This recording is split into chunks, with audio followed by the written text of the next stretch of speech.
की। सबसे पहले तो विपिन भाई का बहुत बहुत आभार कि इन्होंने मुझे इस मंच पर आमंत्रित किया। पिछले कई दिनों से ये बातचीत चल रही थी हम दोनों के बीच में कि हिंदी बाजी के इस पेज पर और हम लाइव कार्यक्रमों की एक श्रृंखला प्रारंभ करें, लेकिन कोरोना का समय है, महामारी का समय है, तो हालात बिल्कुल नहीं थे कि कविता पढ़ी जाए या कविता सुनी जाए। अभी कुछ जब माहौल सामान्य हुआ है तो हमें ये लगता है कि अब बात कुछ की जा सकती है। काव्य पाठ के लिए सबसे पहले मुझे ही कहा गया और बड़े संकोच के साथ, क्योंकि कोई भी प्रोग्राम हो जब आपको कविता पढ़नी होती है तो एक डर या एक झिझक तो रहती ही है। तो उस डर या संकोच को काटने के बाद आप तक पहुंचा जाता है और बड़ी हिम्मत लगती है कविता पढ़ने में। तो मैं ये उम्मीद करूंगा कि आप लोग मेरा साथ बराबर देंगे। ज़्यादा समय आपको कविताएं नहीं सुनाऊंगा। मैं कोशिश करूंगा कि 6 बजे, अगर 6:01 हुआ है तो मैं 6:35 या 6:40 पर इस काव्य पाठ को समाप्त कर दूं। रूपरेखा मैंने ये बनाई है कि शुरुआत में कुछ दोहे आपको सुनाऊं।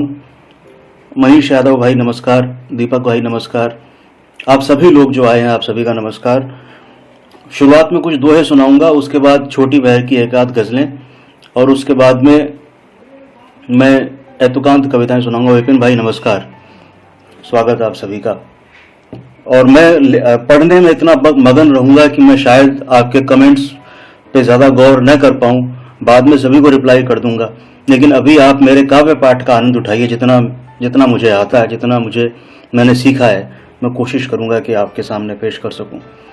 शुरुआत कुछ दोहों से करता हूं। देखें, दोहा कहना मैंने इसलिए शुरू किया क्योंकि मैं एतुकांत में लिखा करता था और ये जो दोहे की विधा है ये लगभग हमारे समकालीन जो मेरे मित्र हैं उनकी दृष्टि में बड़ी हेय थी।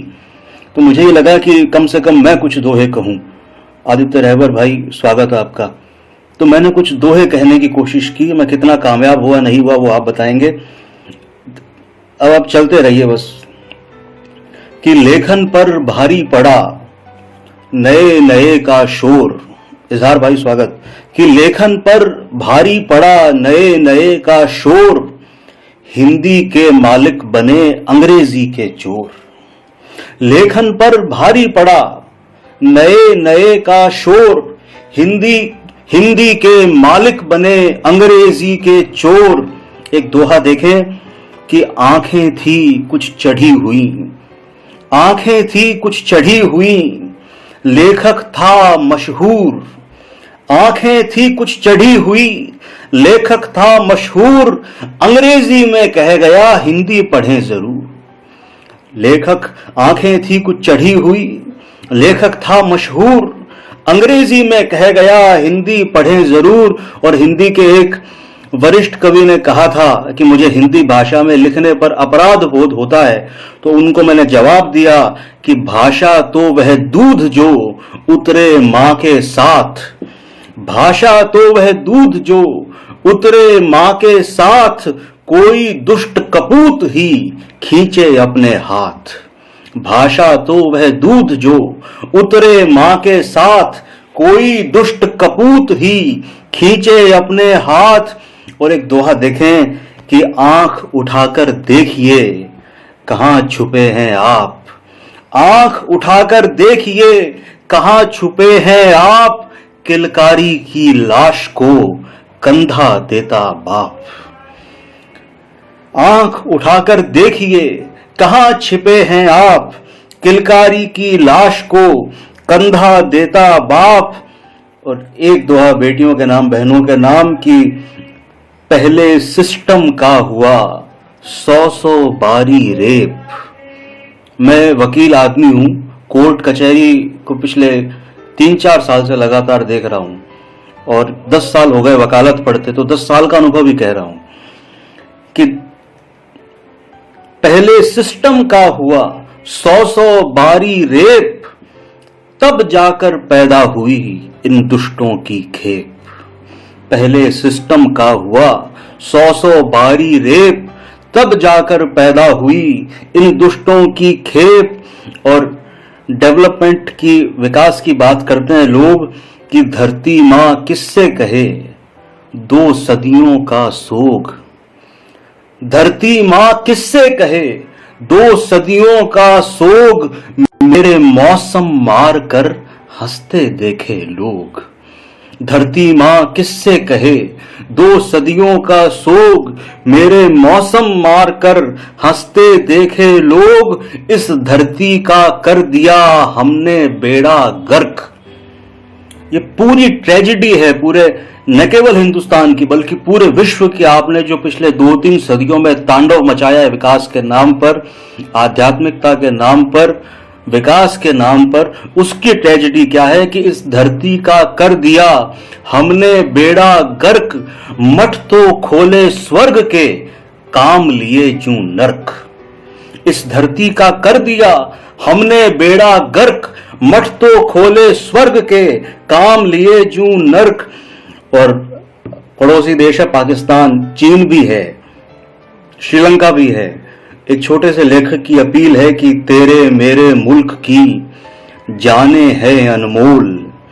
तेरे मेरे मुल्क की जाने हैं अनमोल, आपस में लड़कर भला क्या पाएगा बोल। तेरे मेरे मुल्क की जाने हैं अनमोल, आपस में लड़कर भला क्या पाएगा बोल। और इस हिंदुस्तान की सरहद का कमाल यह है कि आंचल, सेहरा, चूड़ियां, राखी, टॉफी, फूल, शायद आपको इस दोहे में कहीं निदा फाजली की कहन भी झलक जाए कि आंचल, सेहरा, चूड़ियां, राखी, टॉफी, फूल, मंदिर से भी पाक है इस सरहद की धूल। मंदिर से भी पाक है इस सरहद की धूल।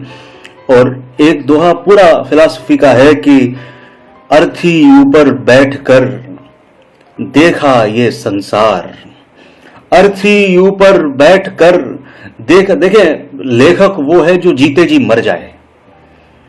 लेखक वो नहीं है जो सिर्फ जिंदा रहे, लेखक वो है जो जीते जी मर जाए और मरने के बाद की भी यात्रा जानता हो कि ऐसा हो सकता है कि अर्थी ऊपर बैठकर देखा ये संसार, ज्यों मातम के वास्ते रचा गया त्योहार। ज्यों मातम के वास्ते रचा गया त्योहार। और ये अजय है, आदित्य है, अर्पित है, सपना है, ये देवलाल गुर्जर है, जो भी नवोदित है, जो भी नवांकुर है, मैं भी उसमें शामिल हूं। उनकी तरफ से एक दोहा कह रहा हूं कि हम तो दिल बीती लिखें, हम तो दिल बीती लिखें, वो जग बीती ठेठ। हम तो दिल बीती लिखें, वो जग बीती ठेठ। हम गांवों के छोकरे, वो दिल्ली के सेठ।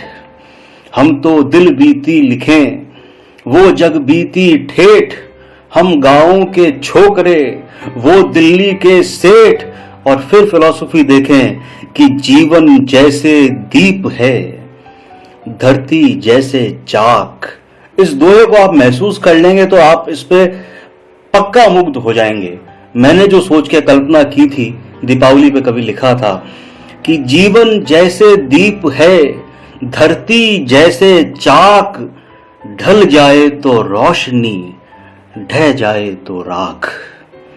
जीवन जैसे दीप है, धरती जैसे चाक। ढल जाए तो रोशनी, ढह जाए तो राख। और एक दोहा और याद आ गया, अभी पिछले दिनों लिखा था, इंद्रधनुष को देख के लिखा था, बार बारिश भी हो रही है, कि 2 नैनों के प्रिज्म से झांकी मन की धूप। बिंब देखो यार, कि 2 नैनों के प्रिज्म से झांकी मन की धूप, और गगन पर छप गया इंद्रधनुष का रूप। और गगन पर छप गया इंद्रधनुष का रूप। फादर्स डे गया अभी, मैंने एक दोहा लिखा था कि जीवन की हर फिल्म के, जीवन की नहीं कि खुद करते हैं स्टंट सब, कभी न माने हार। कि खुद करते हैं स्टंट सब, कभी न माने हार। जीवन की हर फिल्म के पापा सुपरस्टार। पिता से बड़ा सुपरस्टार इस दुनिया में कोई नहीं होता, और मां से बड़ी सुपर वुमन कोई नहीं होती। एक दोहा देखें कि जाने क्या अपराध था। अजय भाई, ये दोहा मैं तुमको समर्पित करता हूं कि जाने क्या अपराध था, मिला हमें ये शाप। ये कोई भी लेखक, कोई भी कवि, ये हम शापित जीवन जीते हैं। ये शाप है जो हमें ढोना है, लेकिन इसको खुशी खुशी ढोया जाए तो ये थोड़ा सा कम भारी लगता है, इतनी सी बात है। और दोहा देखें कि जाने क्या अपराध था, मिला हमें ये शाप, जल की भांति खौलना, लिखना होकर भाप। सिर्फ बिंब है और कुछ नहीं है कि जाने क्या अपराध था, मिला हमें यह शाप, जल की भांति खौलना, लिखना होकर भाप। और कितनी, आदित्य तुम्हारा नाम करता हूं ये दोहा, कि कितनी रातें होम की, कितने पाले रोग। मैं खुद मरणासन स्थिति से वापस लौटा हूं जीवन में। 2 साल तो लगभग ये मान लिया था कि मैं नहीं रहूंगा। ये भी एक फेज देखा है जीवन का कि कितनी रातें होम की, कितने पाले रोग, कितनी रातें होम की, कितने पाले रोग, तब जाकर बैठा कहीं कविता का संजोग। सपना, बहुत बहुत शुक्रिया। कुलदीप जी, आपका स्वागत। मनीष भाई, धन्यवाद। मैं कमेंट्स पे ज्यादा गौर नहीं कर रहा हूं, मैं इसमें इतना मगन हो चुका हूं। और आप इसका अगर आधे घंटे आनंद उठा लेंगे तो आप जरूर समृद्ध होकर जाएंगे। मैं आपसे समृद्ध होकर जाऊंगा और आप मुझसे समृद्ध होकर जाएंगे। ये मेरे पिछले 15 सालों की मेहनत है। मैंने दोहे भी, ऐसा नहीं है कि कोई एक महीने में 50 दोहे लिखे हैं, मैंने 7-8 बरस में 50 दोहे कहे हैं। तो कभी 2 महीने में एक दोहा कहा है। एक दोहा देखें, मां पर 2 दोहे सुनाता हूं आपको कि हमने मां को कर दिया पूजा का सामान, हमने मां को कर दिया पूजा का सामान, लेकिन उसके थे कभी लड़की से अरमान, लेकिन उसके थे कभी लड़की से अरमान, खुद गीले में सो गई जागी सारी रात, कि खुद गीले में सो गई जागी सारी रात, तब हम सीखे बोलना करनी आई बात, तब हम सीखे बोलना करनी आई बात। और एक दोहा और देखें कि इतने जाहिल मौलवी, कुछ नहीं पढ़ा, कुरान का कह नहीं पढ़ा, इन लोगों ने रट्टा मारा है। और इतने ढोंगी संत, इन्होंने वेद पुराण भी कुछ नहीं पढ़े। इतने जाहिल मौलवी, इतने ढोंगी संत, लगता है कि आ गया इस दुनिया का अंत। इतने जाहिल मौलवी, इतने ढोंगी संत, लगता है कि आ गया इस दुनिया का अंत।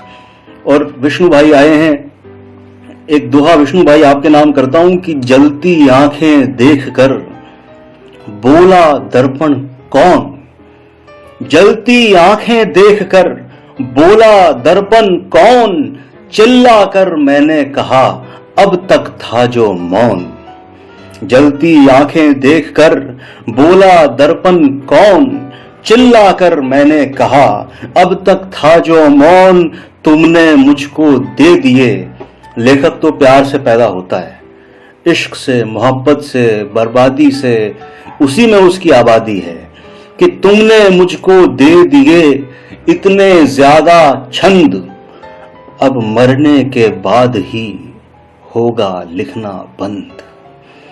तुमने मुझको दे दिए इतने ज्यादा छंद, अब मरने के बाद ही होगा लिखना बंद। और शाम का दृश्य है, कभी सूरज को निहारें तो इस दोहे की आपको याद आएगी कि सूरज है एक कोयला बेशक रोशन लाख, सूरज है एक कोयला। मीर ने भी लिखा कि ये कहां से उठता है, ये किसी की आसमान, किसी की कब्र है, कि सूरज है एक कोयला बेशक रोशन लाख, पर मैंने हर शाम को झड़ती देखी राख, पर मैंने हर शाम को झड़ती देखी राख। और एक दोहा सुन लीजिए, कभी याद रह जाएगा कि आगे आगे जिंदगी पीछे पीछे मौत, मौत से खेलना सीख लीजिए आप, कविता अपने आप आ जाएगी। मौत से खेलना बहुत जरूरी है। और मौत का मतलब फिजिकल डेथ नहीं है, मौत कई बार यहां भी होती है, कई बार यहां से भी होती है। तो मौत और शायरी, मौत और कविता का संबंध बहुत गहरा है। पिछले दिनों कुछ लोगों ने मुझे टोका, जब कोरोना का काल चल रहा था और मैंने मृत्यु पर बहुत सारी कविताएं लिखी, तो उन्होंने कहा कि तुम लोगों को हतोत्साहित कर रहे हो। तो मैंने कविता उसमें लिखी भी थी। मैंने उसमें लिखा था कि मैंने असमय मर के तुम्हारे मृत्यु बोध को जिंदा कर दिया है। तुम अब तक नशे में थे, शराब के नशे में थे, तुमने कभी काढ़े का स्वाद नहीं लिया। पिछले 20-25 साल में वैश्वीकरण के दौर में तुम सब मजे कर रहे थे। एक महामारी आई और तुम्हारी सारी इमारतें ध्वस्त हो गई, सभ्यता की बनी बनाई। तो जीना इस मृत्यु बोध के साथ सीखना पड़ेगा। देखें कि आगे आगे जिंदगी, आगे आगे जिंदगी, पीछे पीछे मौत, बस मुड़कर मत देखियो, खुद जाएगी लौट। आगे आगे जिंदगी, पीछे पीछे मौत, बस मुड़कर मत देखियो, खुद जाएगी लौट। और मेरी भी ट्रेजेडी है, आप में से भी कई लोगों की ये ट्रेजेडी होगी कि घर ने पागल कह दिया, दुनिया ने मजबूर। कि घर ने पागल कह दिया, दुनिया ने मजबूर, खुद में घुटकर मर गए कविता के मजदूर।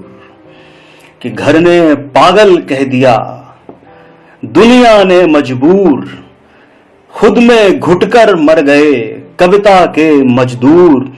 और अब ज्यादा दोहे नहीं सुनाऊंगा, एक दो दोहे और सुना देता हूं। ये दोहा शायद आप तक पहुंच जाए कि छोटी सी एक चोट पर ढहनी है दीवार। छोटी सी एक चोट पर ढहनी है दीवार, मन की मन में रह गई, मरना था 2 बार। छोटी सी एक चोट पर ढहनी है दीवार, मन की मन में रह गई, मरना था 2 बार। और आखिर के 2 दोहे हैं कि बादल जब खाने लगे, ये बड़ा दोहा चला भी और इससे पहचान भी मिली थोड़ी बहुत, कि बादल जब खाने लगे हद से ज्यादा भाव। बादल जब खाने लगे, मैं रेगिस्तान का आदमी हूं तो वहां की जीजी विशा तो मेरे कविता में आएगी कि बादल जब खाने लगे हद से ज्यादा भाव, हमने सूखी रेत पर तैरा दी एक नाव। हमने सूखी रेत पर तैरा दी एक नाव। और अंतिम दोहा फिर से साहित्य के उन मठाधीशों को समर्पित है जो अभी भी स्वीकार करने से हिचक रहे हैं कि सीधी सी ये बात है, हम ठहरे चित चोर। सीधी सी ये बात है, हम ठहरे चित चोर, आप अगर सुल्तान हैं लाख करें इग्नोर। सीधी सी ये बात है, हम ठहरे चित चोर, आप अगर सुल्तान हैं लाख करें इग्नोर। 6, 18, 17 हो गए, 17 मिनट में दोहों में खा गया। 10 मिनट की मैं 2-3 छोटी छोटी गजलें सुना देता हूँ। गजलों में मेरा हाथ बड़ा तंग है, लेकिन मैंने कोशिश की है कि मैं कुछ छोटी बहर में ठीक ठाक सा लिख सकूं, शायद आप पसंद करें। अजय भाई, आलोक भाई जो मुझे दिख रहे हैं, सपना जी, आप सबका बहुत बहुत शुक्रिया। कि जिंदगी महसूस कर तू, गजल सुना रहा हूं, कि जिंदगी महसूस कर तू, हर घड़ी महसूस कर तू। जिंदगी महसूस कर तू, हर घड़ी महसूस कर तू। आज अपने रूबरू हो, खामोशी महसूस कर तू।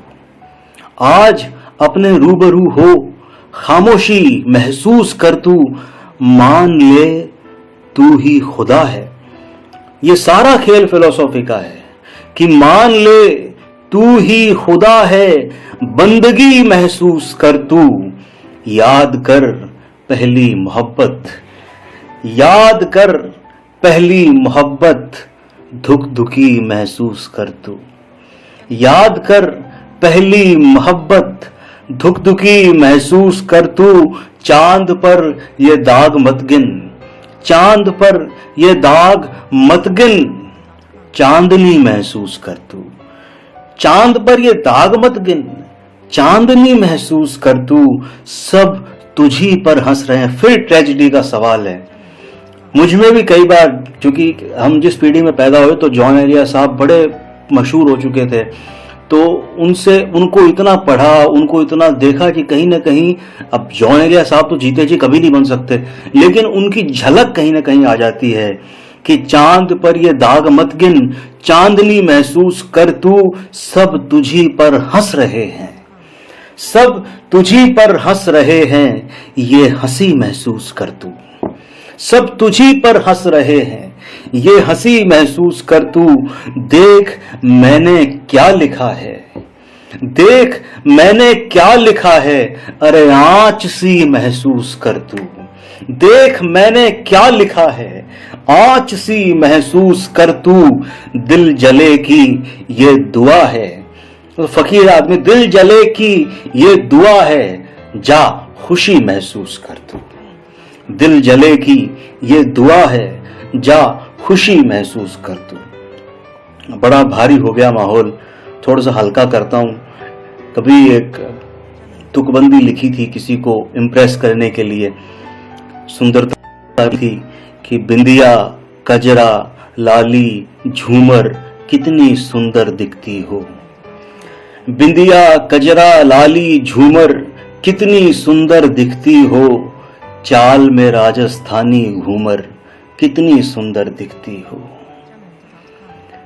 चांदनी ही नाम था उसका। अब भाई आपके जख्म कुरेदे जा रहे हैं, मैं क्या करूं, मेरा भी तो ये काम रह गया कि बिंदिया कजरा लाली झूमर कितनी सुंदर दिखती हो, चाल में राजस्थानी घूमर कितनी सुंदर दिखती हो, ये कलियां दांत ये मोती गाल गुलाबी क्या कहिए, लब ये कलियां दांत ये मोती गाल गुलाबी क्या कहिए, जुल्फें बादल आंखें सागर कितनी सुंदर दिखती हो।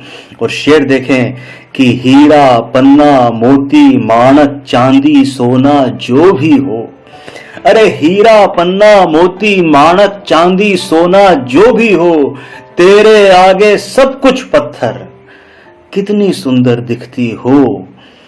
और शबनम बारिश नदिया पर्वत चंदा तारे सब के सब, शबनम बारिश नदिया पर्वत चंदा तारे सब के सब, तुझ पर फबते हैं ये जेवर कितनी सुंदर दिखती हो, तुझ पर फबते हैं ये जेवर कितनी सुंदर दिखती हो।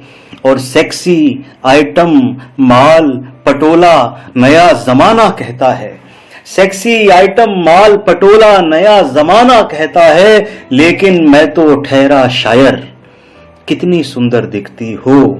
और शेर आखिरी ये है कि रूखी सूखी इस दुनिया में हरियाली सब तुमसे है, रूखी सूखी इस दुनिया में हरियाली सब तुमसे है, बहती रहना कल कल झरझर कितनी सुंदर दिखती हो, बहती रहना कल कल झरझर कितनी सुंदर दिखती हो। विनय भाई ने डरा दिया, वो भग साले बोला, मेरे को लगा कि मुझे कह रहे हैं कि तब बहुत हो गया लाइव तेरा, बंद कर।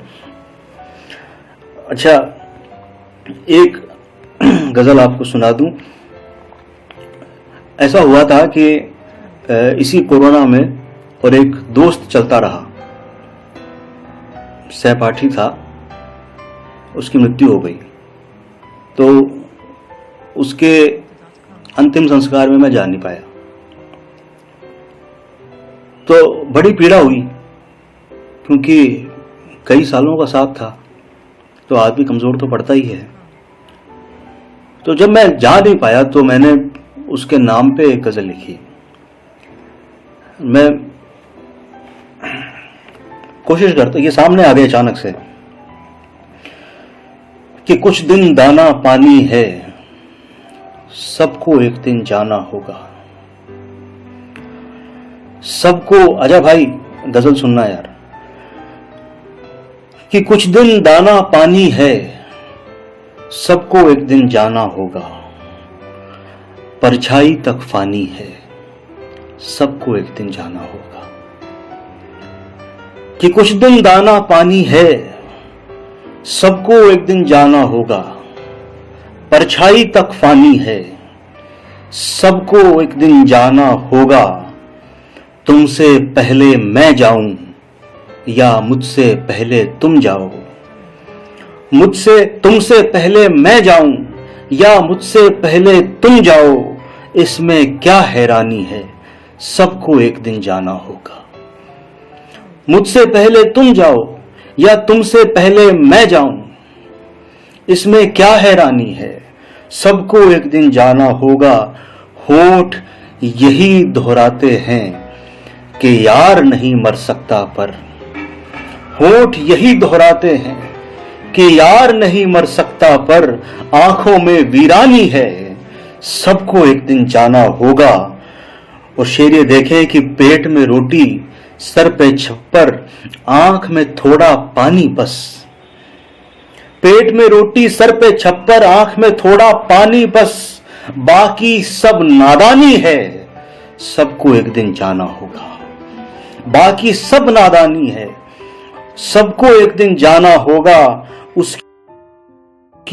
उसकी मर्जी हाथ हिलाकर सांस की डोरी खींचे कब, उसकी मर्जी हाथ हिलाकर सांस की डोरी खींचे कब, झूठी सब निगरानी है, सबको एक दिन जाना होगा। और पुनर्जन्म की बात तो यूं है, मुझको कुछ भी पता नहीं। पुनर्जन्म की बात तो यूं है, मुझको कुछ भी पता नहीं, वो कोई और कहानी है, सबको एक दिन जाना होगा। और आखिरी शेर ये है, कोई अगर समझ जाएगा तो बस समझ जाएगा कि मेरे इन जगरातों ने तो मुझको ये समझाया है, मेरे इन जगरातों ने तो मुझको ये समझाया है, सब लाफानी फानी है, सबको एक दिन जाना होगा। सब लाफानी फानी है, सबको एक दिन जाना होगा। यहाँ पे गजल का राउंड खत्म होता है और अब अंत में जिस काम के लिए आप लोग मुझे ज़्यादा जानते हैं, एतुकांत कविताएं हैं, मैं 2-3 एतुकांत कविताएं सुनाऊंगा। आपसे सिर्फ 5-7 मिनट और लूंगा। 28 मिनट का समय हो गया, 35 मिनट अधिकतम रखूंगा। याद नहीं है दादा, सामने मोबाइल पड़ा है मेरे। एक कविता है कि तीसरा अर्थ, छोटी सी कविता है कि कितनी सीधी और सरल पंक्ति थी वो लड़की, कितनी सीधी और सरल पंक्ति थी वो लड़की। लाइट जा चुकी है कि कितनी सीधी और सरल पंक्ति थी वो लड़की, खुश होने और उदास होने से इतर उसका कोई तीसरा अर्थ था ही नहीं। खुश होने और उदास होने से इतर उसका कोई तीसरा अर्थ था ही नहीं। वो मुझसे कहती थी तुम सोचते बहुत ज्यादा हो, वो मुझसे कहती थी तुम सोचते बहुत ज्यादा हो। तीसरे अर्थ को जो कहीं नहीं था उसे खोजने की सजा ये मिली कि बरसों हुए न मैं खुश हूं न मैं उदास हूं। तीसरे अर्थ को जो कहीं नहीं था उसे खोजने की सजा ये मिली कि बरसों हुए न मैं खुश हूं न मैं उदास हूं। एक कविता आपको सुना देता हूं शिनाख्त नाम से, अंतिम 2 कविताएं हैं कि माँ बाप भाई बहन रिश्तेदार दोस्त यार वगैरह कोई नहीं पहचान पा रहा है मुझे। प्यार में ये बड़ी एक गलतफहमी है लोगों की कि प्यार कोई बहुत हसीन चीज है। एक सीमा के बाद प्यार ही वो चीज है जो आपको मौत के बहुत करीब लेके जाती है। और इस जिंदगी की ट्रेजेडी अगर आपको समझनी है तो आपको प्यार करना पड़ेगा। ये प्यार किसी दूसरे से होते हुए फिर आप में आता है, और जब ये आप में आता है तो आपको ये सिखाता है कि आप में, सामने पड़ी किताब में, सामने खड़ी दीवार में, दूर दराज के किसी जंगल में, किसी समंदर में कोई अंतर नहीं रह गया है। और आप एक ऐसे अकेलेपन में बदल गए हैं जो किसी भी दूसरी चीज के साथ जुड़कर अकेलापन दूर कर ही नहीं सकता। इसलिए ये कविता लिखी कि माँ बाप भाई बहन रिश्तेदार दोस्त यार वगैरह कोई नहीं पहचान पा रहा है मुझे, तुम्हारे प्यार ने जिस नए आदमी को पैदा किया है उसे कम से कम इस लायक तो बनाकर जाती कि कोई उसकी शिनाख्त कर सके। उसे कम से कम इस लायक तो बनाकर जाती कि कोई उसकी शिनाख्त कर सके। और आखिरी कविता है, एक कविता मैंने लिखी थी। मैं इस लाइव को बहुत एक ऐसे मोड़ पे खत्म करना चाहता हूं जहां पे न बहुत भारी रचना हो न बहुत हल्की रचना हो। एक कविता सुन लीजिए, बस अंतिम 2 मिनट लूंगा आपसे मैं, कि कैंपस के एक पेड़ की याद में तुम। अजीब तरह की कविता है, खुद मेरा नाम इस कविता में 2-3 बार आया है, कि कैंपस के एक पेड़ की याद में तुम, जिसका नया नया प्यार उसके लिए भी सुनाइए कुछ। अब यार मेरा तो देखो मैं क्या बताऊं मनीष भाई, वो कविताएं भी आपको पढ़ा दूंगा, किताब आएगी तो उस किताब में वो कविताएं भी मिल जाएंगी। कैंपस के एक पेड़ की याद में तुम। अब वो जो पेड़ याद कर रहा है उस लड़की को जिससे मनमीत प्यार करता था। ये कहानी है कि एक दिन की बात है, झमाझम बारिश हो रही थी और बारिश से बचने के लिए तुम दौड़कर मुझ में छुप गई थी। एक दिन की बात है, झमाझम बारिश हो रही थी और बारिश से बचने के लिए तुम दौड़कर मुझ में छुप गई थी। यूं तो मुझे मनमीत ने एक बार बताया था कि वो तुमसे बहुत प्यार करता है। यूं तो मुझे मनमीत ने एक बार बताया था कि वो तुमसे बहुत प्यार करता है, लेकिन मैं हंसकर टाल गया था कि इस कैंपस में मैंने ऐसे कितने ही प्यार करने वाले देखे हैं। लेकिन मैं हंसकर टाल गया था कि इस कैंपस में मैंने ऐसे कितने ही प्यार करने वाले देखे हैं। मुझे मनमीत की बातों पर बिल्कुल एतबार नहीं आता। मुझे मनमीत की बातों पर बिल्कुल एतबार नहीं आता। अगर उस दिन मेरी एक एक डाली, मेरी एक एक पत्ती तुम पर निछावर न हो जाती। मुझे मनमीत की बातों पर बिल्कुल एतबार नहीं आता।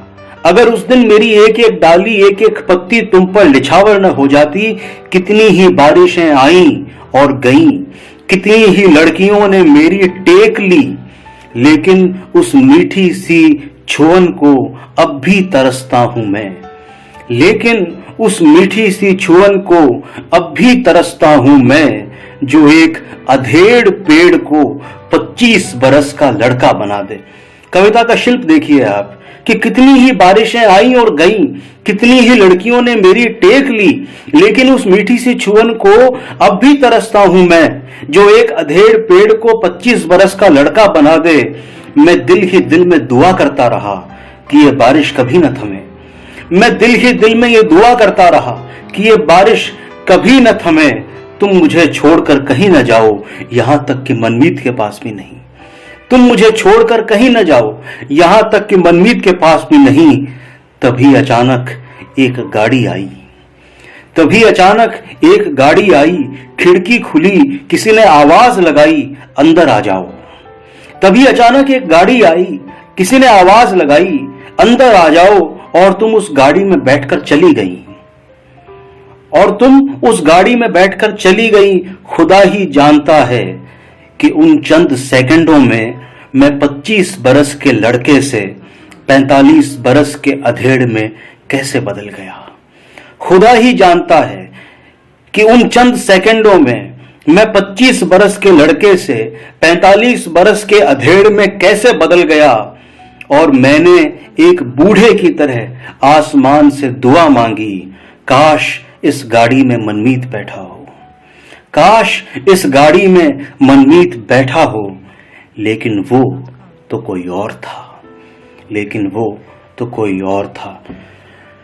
मैं बहुत माजरत चाहता हूं, लाइट चली गई है, मैं सुनाने की स्थिति में हूं, भयानक उमस है मेरे पास। इतना ही सामान मैंने इकट्ठा किया था आज के लिए। घर का पेज है हिंदीबाजी, विपिन भाई मेरे दोस्त हैं, आप सब लोग मेरे बहुत अपने हैं। दोबारा कभी मौका मिलेगा तो एक फरमाइशी कार्यक्रम के तहत वो सारी रचनाएं भी सुना दूंगा जो आपने मुझसे इस लाइव में पढ़ने के लिए कही हैं। मैं भी थक गया हूँ, लगातार 40 मिनट से बोल रहा हूँ। मैं आप सभी का बहुत बहुत शुक्रिया अदा करता हूँ कि आपने मुझे इतना सुना। और आभार प्रकट करता हूँ। जितना आभार प्रकट करूँ उतना कम है। बहुत बहुत शुक्रिया।